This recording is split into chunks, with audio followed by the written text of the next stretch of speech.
அன்பார்ந்த ஞானதன்மை யூடியூப் நேரம் ஒரு அற்புதமான ஜோதிட துணுக்கு இதில் வந்து ஒரு 10 நிமிஷம் வீடியோ வரும். அற்புதமாக பாருங்கள். உங்களுடைய ஜாதகத்தை புனிதத்தன்மையாகும். என்ன பண்ணுறது? உங்களுடைய ஜாதகத்தை புனிதத்தன்மை ஆக்கணும்.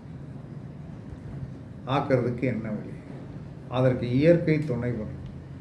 ஆதி காலத்தில் என்ன செய்வாங்கன்னா, எல்லா மனிதனும் என்ன சார் தன்னுடைய ஜாதகத்தை வந்து என்ன சொன்னால் ஒரு வெள்ளை பேப்பரில், தடிமனான பேப்பரில் அந்த கட்டத்தை போட்டு என்ன சார் பாக்கெட்டில் வச்சுக்கணும், இல்லை பர்ஸில் வச்சுக்கணும். இப்போ நான்லாம் என் பர்ஸில் வந்து என்னுடைய ஜாதகத்தை வந்து கட்டம் போட்டு வச்சுருக்கேன்.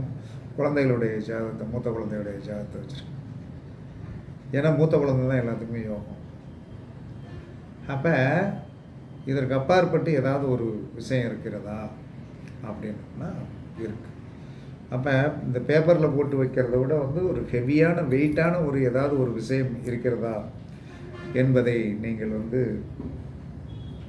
சிந்தனை பண்ணினீர்கள் என்று சொன்னால் அதற்கு என்ன செய்யணும் அப்படின்னா வலம்புரி சங்கு.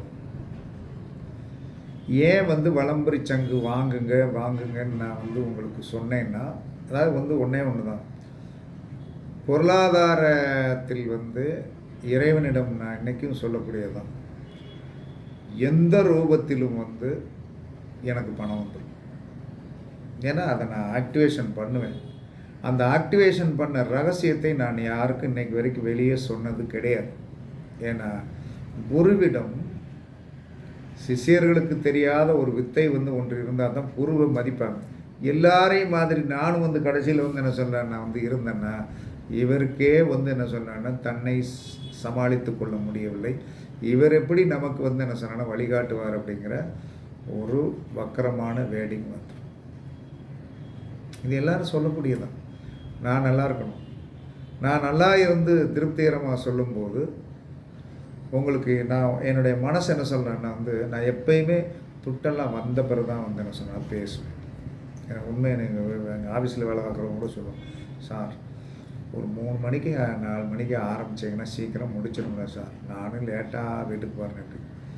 இந்த 3 வேலை செய்கிறது 3 மணி 4 மணிக்கு மேலே தான், 4 மணிக்கு மேலே தான் எனக்கு வேலை செய்யும். அந்த இறங்கு பொழுதில் தான் என்னுடைய தொழில் ஸ்தானாதிபதி எனக்கு வந்து வேலையை மூளையை கொடுப்பார். அப்போ இந்த வலம்புரி சங்கில் வந்து என்ன செய்யணும் அப்படின்னா, வலம்புரி சங்கு இதுதான் வலம்புரி சங்கு எங்கள் ஆஃபீஸில் இருக்குது. இதே மாதிரி தான் வந்து ரெண்டு பேர் கேட்டிருக்காங்க, அவங்களுக்கு அனுப்பணும். என்ன காரணம்னா கொஞ்சம் வந்து ஒர்க்கு டைட்டான வேலை. மேக்ஸிமம் என்ன சொன்னாங்கன்னா நாளைக்கு அனுப்பிடுவேன், இல்லைன்னா 4 மோதிரங்கள் கொஞ்சம் அனுப்ப வேண்டியிருக்கு, நாளைக்கு அனுப்பிடுவேன், இல்லைன்னா 4 அனுப்பிடுவேன், அடுத்த வாரத்தில் உங்களுக்கு கையில் கிடச்சி வளர நல்லா வந்துடும். அப்போ இந்த வலம்புரி சங்கில் இந்த பக்கத்தில் வந்து நல்லா வந்து துணியை வச்சு துடைச்சிட்டு மார்க்கர் பெண்ணில் வந்து என்ன சொன்னால் உங்களுடைய ஜாதக கட்டம், உங்களுடைய பேர், டேட் ஆஃப் பர்த், டைம் போட்டு இந்த மார்க்கர் பெண்ணில் வந்து என்ன சொன்னால் நல்லா அழகாக ப்ளூ கலர், ஏன்னா வெள்ளைக்கு வந்து ப்ளூ கலர் நல்லா இருக்கும். அப்போ நல்லா அழகாக போட்டு உங்களுடைய ராசி கட்டத்தை அழகாக போட்டு வந்து என்ன சொன்னான்னா பூஜை ரூமில் வைங்க. பூஜை ரூமில் வச்சுட்டு மார்க்கர் பெண் வந்து என்ன சொன்னால் மார்க்கர் பெண்ணை வச்சு எழுதுறது நமக்கு அழியாது. அப்போ நீங்கள் என்ன செய்யுங்க, நித்தமும் ஒரு 10 பூ என்ன செய்யணும், என்ன செய்யணும் அப்படின்னா உங்கள் பேர், நட்சத்திரம், உங்கள் பேர், நட்சத்திரம், கிழமை, திதி, யோகம், கரணம் எத்தனை சொல்லணும். சொல்லி வந்து என்ன சொல்கிறேன்னா வந்து நீங்கள் வந்து என்ன சொன்னோன்னா இதுக்கு பூ போடணும். பூ போட்டு வழிபாடு பண்ண என்ன நடக்கும், உங்களுக்கு உங்கள் ஜாதகம் வந்து என்ன சொன்னால் செயல்பட ஆரம்பிக்கும். உங்கள் ஜாதகம் செயல்பட ஆரம்பிக்கும். அப்போ நம்ம ஜாதகத்தை வந்து நம்மளே செயல்படுத்த முடியும். அப்போ வலம்புரி சங்கில் அந்த ஃபேஸ் அதிகமாக இருக்கிற இடத்துல அழகாக வந்து என்ன சொன்னால் மார்க்கர் பெண்ணை வச்சு வந்து உங்கள் ஜாதக கட்டத்தை நிதானமாக போடுங்க, டென்ஷன் இல்லாமல் போடுங்க. போட்டு நல்லா அழகாக நிதானமாக, ஏன்னா மார்க்கர் பண்ணிட்டு போகும்போது என்ன சொன்னால் அழிக்க முடியாது, அதுக்கு பிறகு அழிச்சிட்டு ஒரே ஸ்டெச்சு தூக்கி எடுத்தேன். நான்லாம் வந்து சில சுதர்சன சக்கரம் போட்டேன்னா ஒரு தப்பு வராமல் அந்த கான்சன்ட்ரேஷனாக போட்டு தூக்கி எறிஞ்சிடும். காரணம் வந்து என்ன சொல்லலாம்னா வந்து நம்மளுடைய கான்சன்ட்ரேஷன் தான். அப்போ அந்த கான்சன்ட்ரேஷனை வந்து நீங்கள் என்ன சொன்னால் இப்படி பயன்படுத்தின்னு சொன்னால் நல்லா நீட் பண்ணிடணும். பண்ணி வச்சுக்கிடும். வச்சுக்கிட்டு அழகாக பூ போட்டு நித்தமும் சாமி கும்பிடும்போது ஒரு 10 பூ மல்லிகைப்பூ கொடுக்கும். ஏன்னா மல்லிகைப்பூ பூ வந்து வளர்ச்சி பூ.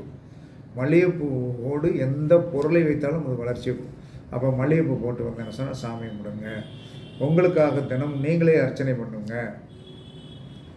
அர்ச்சனை பண்ணுங்க என்ன சொன்னாங்க பண்ணேன்னா நல்லாயிருக்கும். அப்போ எப்படி அர்ச்சனை பண்ணுறது அப்படிங்கிற ஒரு விஷயம் இருக்குது. சொல்கிறேன், புரிகிறவ புரிஞ்சுக்கணும். இப்போ எனக்கே சொல்கிறேன், ஆதி ராகவன் ஜெயபாலாஜி நாமஸ்தேயே, சுபராசி ஜாதகஸ்தேயே, சுப நட்சத்திரே, சேம வீரிய ஆயுள் ஆரோக்கிய அஷ்ட ஐஸ்வர்ய அபிவிருத்தியும். ஓகேவா? ஆதி ராகவன் ஜெயபாலாஜி நாமஸ்தேயே, சுபராசி ஜாதகஸ்தே, சுப நட்சத்திரே, சேம வீரிய ஆயுள் ஆரோக்கிய அஷ்ட ஐஸ்வர்ய அபிவிருத்தியும். பூமி சித்தியார்த்தம், புத்திரபாக்கிய சித்தியார்த்தம், அஷ்டசக்தி சித்தியார்த்தம். ஓம் சக்கராயின் நமோம் சித்தியார்த்தம், சங்கவாயின் நமோம் சித்தியார்த்தம், பிரக்மாணி நமோம் சித்தியார்த்தம், கௌமாரி நமோம் சித்தியார்த்தம், வராகி நமோம் சித்தியார்த்தம், சித்தா நமோம் சித்தியார்த்தம், வைஷ்ணவி நமோம் சித்தியார்த்தம், மகேந்திரி நமோம் சித்தியார்த்தம், மகா சாமுண்டீஸ்வரி நமோம் சித்தியார்த்தம், மகா திரிபுர சுந்தரி நமோம் சித்தியார்த்தம் சொல்லி சூர்யாய நமோம் தேகி ஸ்வாகா, சந்திராய நமோம் தேகி ஸ்வாகா, மங்களாய நமோம் தேகி ஸ்வாகா, புதப்ப நமோம் தேகி ஸ்வாகா, குருவே நமோம் தேகி ஸ்வாகா, சுக்கராய நமோம் தேகி ஸ்வாகா, சனியப்ப நமோம் தேகி ஸ்வாகா, ராகுவே நமோம் தேகி ஸ்வாகா, கேதுவே நமோம் தேகி ஸ்வாகா, மாந்தி நமோம் தேகி ஸ்வாகா. இத்தனை தான் அர்ச்சனையுடைய பேசிக்.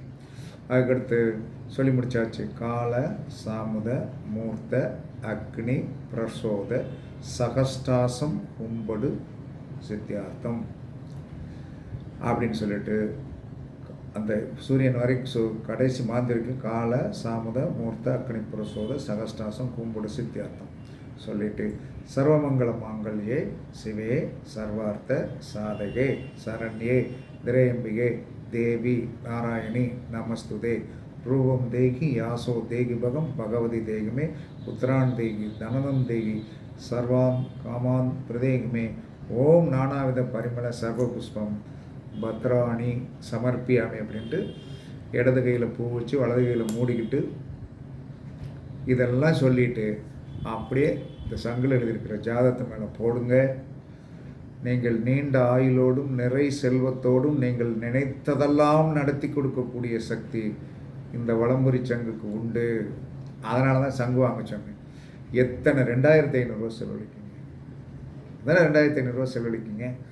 அதெல்லாம் விட்டுட்டு என்ன சொல்கிறான்னா வந்து என்னத்தையாச்சும் நீங்கள் பண்ணிகிட்ருக்கீங்க. பட் என்ன சொல்கிறான்னா ஆக்கத்துக்கு வந்து நீங்கள் பயன்படும். ஆக்கத்துக்கு பயன்படாமல் இருந்தால் சார் உங்கள் காசெல்லாம் ஒன்றும் பிரயோஜனமே இல்லை.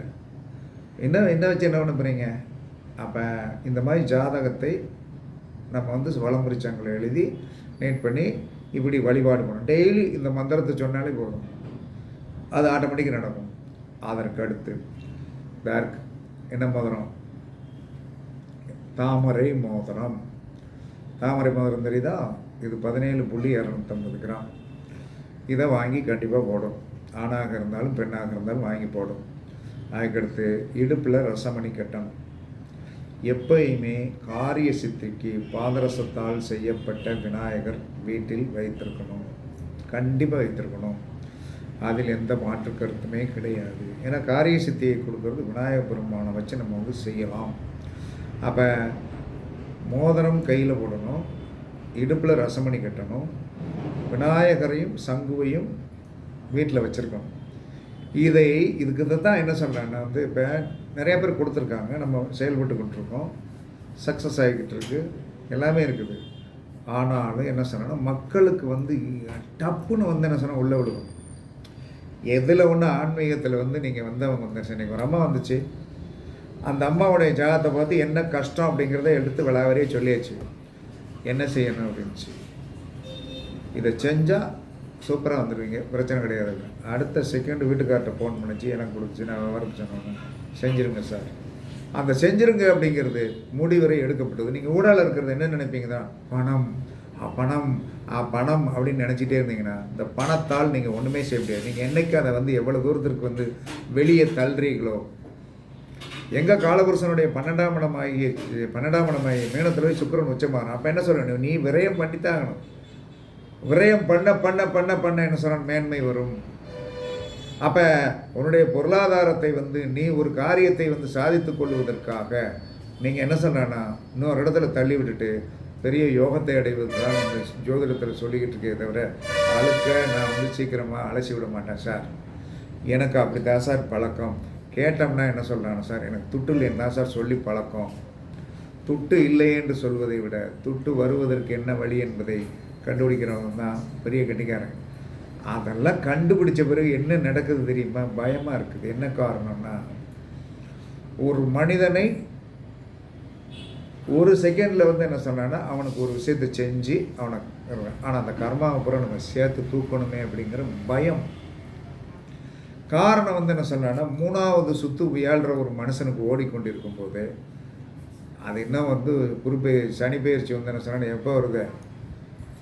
2026 மார்ச்சில் தான் வருது. அப்போ இன்னும் வந்து என்ன சொன்னால் நமக்கு ஒரு 14 மாதங்கள் 15 மாதங்கள் வந்து ரொம்ப கவனத்தோடு இருக்க வேண்டிய ஒரு சூழ்நிலை. ஏதாவது ஒன்றில் வந்து என்ன சொன்னான்னா வந்து கர்மாவை தூக்கி வந்து நம்ம செயல்படுத்தும் போது அந்த கர்மாவுடைய தாக்கங்கள் நம்மளை வந்து என்ன சொன்னோம்னா உபாதைகளை கொடுத்துக்கின்றது, உடல் உபாதைகளை கொடுத்துருது. அப்போ உடல் உபாதைகளை கொடுக்கும்போது நம்ம என்ன செய்ய வேண்டியது இருக்குன்னா அந்த மனசு வந்து கொஞ்சம் சங்கடப்படுது. வலிவேதனைகள் அப்படின்ட்டுருக்குறீங்கன்னா நினைப்பீங்க. காரணம் வந்து என்ன சொல்கிறான்னா வந்து கர்மாவை எடுத்து இந்த மாதிரி நம்ம பண்ணதுனால என்ன சொன்னால் நமக்கு ஒரு மைனஸான காலம் போடும்போது ரொம்ப கவனமாக இருக்க வேண்டி இருக்கிறது. அதனால தான் அதிகமான கேஸ் எடுக்கிறது கிடையாது. இருந்தாலும் நிறைய பண்ணி கொடுத்துட்டு தான் இருக்கேன், பண்ணாமலாம் கிடையாது, எல்லாமே பண்ணி கொடுத்து தான் இருக்கேன். அதனால் நீங்கள் செய்ய வேண்டியது வளமுறிச்சங்கள் உங்களுடைய ஜாதகத்தை எழுதி வைக்கணும். நீங்களாக கடையில் போய் சங்கு வாங்கி வச்சு எழுதி பாருங்கள், வேலை நடக்காது. யார் கையில் வாங்கினோம்? ஒரு வாழ்க்கையில் வந்து யோகத்தை அடைந்தவர் கையில் வாங்கணும். குரு என்று சொல்லக்கூடிய ஒரு யோகத்தை அடைந்தவர் அப்படிங்கிறவர் கையில் வாங்கணும். இதனால் விருத்தி நாம யோகத்தில் பிறந்ததுனால ஒன்று கொடுத்தால் விருத்தியாகும். அது கடவுள் கொடுத்த நம்ம போட்ட பிச்சை. அதனால் நான் எங்கே போனாலும் விருத்தியாகும். அதனால் வந்து என்ன சொன்னோன்னா வாங்குங்க, வலம்புரி சங்கு வாங்குங்க, மோதிரம் வாங்குங்க, வலம்புரி விநாயகர் வாங்க, ரசமணி வாங்க. இது எசென்சியலாக நீங்கள் வாங்கி ஆணையர்கள் என்று சொன்னாங்க. கண்டிப்பாக உங்களுக்கு வந்து என்ன சொன்னாங்கன்னா 4 சுவர் கிடச்சி போச்சு, 4 முக்கில் கல் ஊனியாச்சு. எதுலையாச்சும் வந்து என்ன சொன்ன சாக்கை போட்டுனாலும் என்ன சொன்ன வெயிலுக்கு உட்காந்த மாதிரி வந்து வாழ்க்கையை ஓட்டுவதற்கு இது பயங்கரமாக வேலை செய்யும். இதை நான் ரொம்ப நாளாக வச்சுருக்கேன். விநாயகர் என் பாக்கெட்டில் போட்டு எப்பயுமே கொண்டு நல்லா வேலை செய்யும், கஷ்டத்தை போக்கும். ஒரு பிரச்சனை வந்துச்சுன்னா என்ன சொன்னால் திடீர்னு என்ன சொன்னான்னா நமக்கு வந்து ஒரு உதயமாகிற சக்தியெல்லாம் கொடுக்கக்கூடியது பாதரசத்தால் செய்வோம். பாதரசம் என்பது புதன். மதிக்கதிபதியை நாம் கையில் வச்சுருக்கணும். நம்ம காரிய வெற்றிக்கு வந்து என்ன சொன்ன உபஜயஸ்தான், காலபுருஷனோட உபஜயஸ்தான் அதிபதி யார்? 6ஆம் இடத்துக்கு உண்டான புதன். அவனை வைத்து நாம் வந்து செயல்படுவதற்கு சிறப்பாக இருக்கும் என்று கூறி வலம்புரி சங்கில் உங்களுடைய ஜாதகத்தை போட்டு வையுங்கள், நன்றாக இருக்கும் என்று கூறி உங்களிடமிருந்து விடைபெறுவது சிப்பிப்பாறை ஜோதிடர் சாதி ராகவன் ஜெயபாலாஜி. சுகமே சொல்க, சுகமே சொல்க, வாழ்க வளமுடன், வாழ்க வளமுடன்.